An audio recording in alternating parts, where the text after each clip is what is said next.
Alors, vrai ou faux, très intéressant. Si un pénis est petit, il ne peut pas y avoir de plaisir dans un rapport Ah, sexuel, du coup. ouais. Ça, Alors, on va distinguer les deux, c'est-à-dire du plaisir pour la personne qui a le pénis et du plaisir pour là où le partenaire. là, il semble que c'est plus pour le partenaire. Là, Voilà. mais Souvent, quand on pose la question, c'est plus donner du plaisir qu'avoir du plaisir, parce que même un micro-pénis peut donner les mêmes sensations de plaisir. Donc, le plaisir sexuel pour la personne, pour l'homme qui a le pénis, ne change pas grand-chose en fonction de la taille, le plaisir physique sexuel. Par rapport à l'autre personne, est-ce que la taille du pénis peut influencer? Si on dit oui, c'est faux, et si on dit non, c'est faux. Donc, il va falloir préciser une fois de plus la réponse. Dire que ça n'a aucun intérêt, aucun impact, c'est erroné et de toute façon, c'est logique. On se dit, ça doit bien changer des petites choses. En fait, il faut savoir que la taille du pénis commence à avoir un impact quand on arrive dans les extrêmes. Ce qu'on appelle extrême, c'est en dessous de 10 centimètres de longueur en érection et au-dessus de 18-20 centimètres en érection. Dans ces extrêmes-là, on commence à avoir des problèmes on pourrait avoir des problèmes chez les partenaires.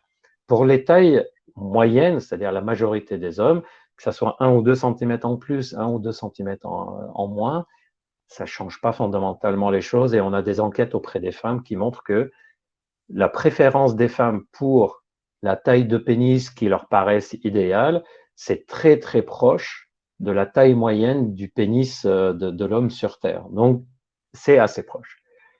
Il y a les deux petites variantes qu'il faut connaître. C'est quand le pénis est de petite taille, par exemple, on n'est pas dans les extrêmes extrêmes, mais on est aux alentours de 10,5, 11, 12 centimètres, par exemple, en longueur. Certains hommes peuvent à ce moment-là sentir que c'est d'accord, c'est normal, mais c'est un peu petit.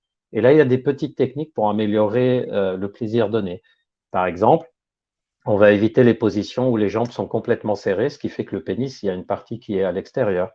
Par exemple, on va utiliser des mouvements de pénétration qui vont venir stimuler le plus possible ce clitoris interne dont j'ai parlé tout à l'heure, c'est-à-dire une introduction de 3-4 centimètres et on fait des petits mouvements de quelques millimètres en avant, en arrière, ce qui fait que le pénis vient stimuler la zone la plus sensible du canal vaginal.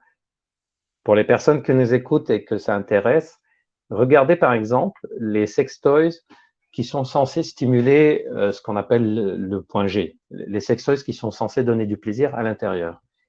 Les plus récents, les plus modernes, sont rarement tout droits, sont plutôt courbés vers le haut. et Pourquoi? ils sont assez petits en longueur, hein. C'est ça, ce n'est pas des longs trucs. Et en fait, c'est pour venir stimuler la zone qui est à 3-4 centimètres de l'orifice. Et donc, quelqu'un qui pénètre et qui vise avec le pénis cette zone-là, ben, finalement, avec quelques centimètres de pénis, c'est largement suffisant. Donc, il y a des petites astuces aussi. Quand on interroge les femmes qui ont rencontré des hommes qui avaient un micro-pénis et qu'on leur demande est-ce que ça les a gênés dans leur sexualité? D'ailleurs, ce qui est cool, c'est que la grande partie dit non, finalement, ça ne m'a pas si gêné que ça. Mais quand on interroge celles qui disent oui, ça m'a posé problème, on se rend compte qu'il y a deux choses qui leur posent problème. Premièrement, les sensations physiques, c'est-à-dire le fait de ne pas sentir, si le pénis a un diamètre de petite taille, de ne pas sentir la pénétration.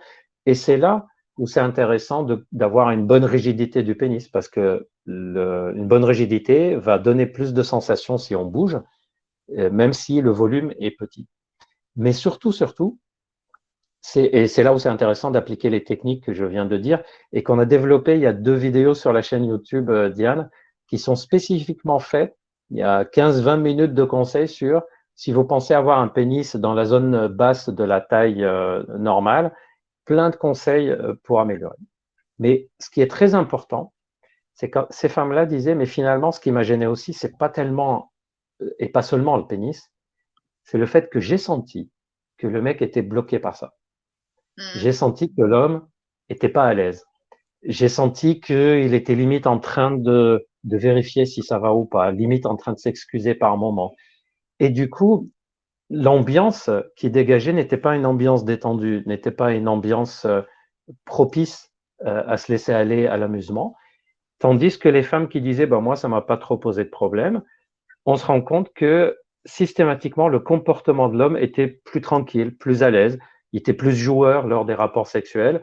D'accord, il y a la taille du pénis, mais il utilisait plein d'astuces comme ce qu'on a dit et d'autres qu'il y a dans les vidéos.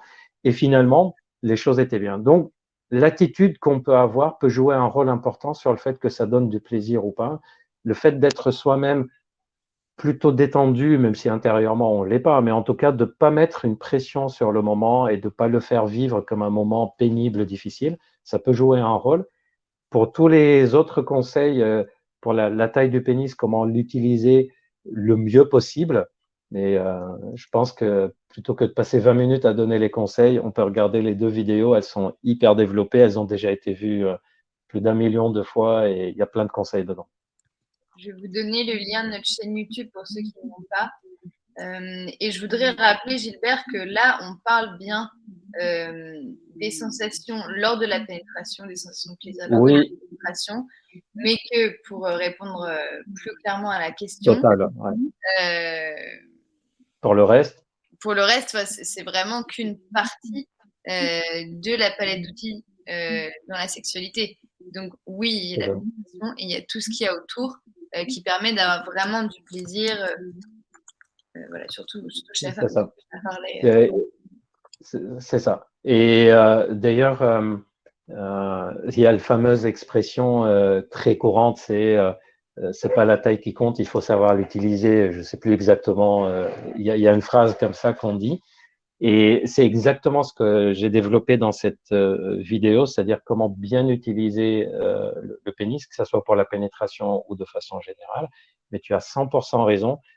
Comme je disais tout à l'heure, l'ambiance globale et ce qu'on fait autre que la pénétration joue un rôle majeur dans la sexualité. Absolument. Donc, ne complexez pas et surtout prenez votre temps, écoutez l'autre, multipliez les pratiques. La sexualité. Et ne restez pas seul face à que ce soit cette difficulté ou une autre. Cherchez des réponses objectives, regardez les informations qu'on met, demandez l'avis de quelqu'un qui s'y connaît. Une des choses la plus pénibles quand on a une difficulté sexuelle, c'est d'avoir l'impression d'être seul dans son coin, essayer de se dépatouiller tout seul. De nos jours, il n'y a plus de raison d'être seul dans son coin, surtout qu'avec les techniques modernes de téléconsultation et autres, l'accès est devenu vraiment possible pour tout le monde. Nous, c'est pour ça qu'on a créé Charles.co. C'est vraiment pour éviter toutes les arnaques qu'il y a sur Internet et pouvoir proposer de la santé sexuelle à tous.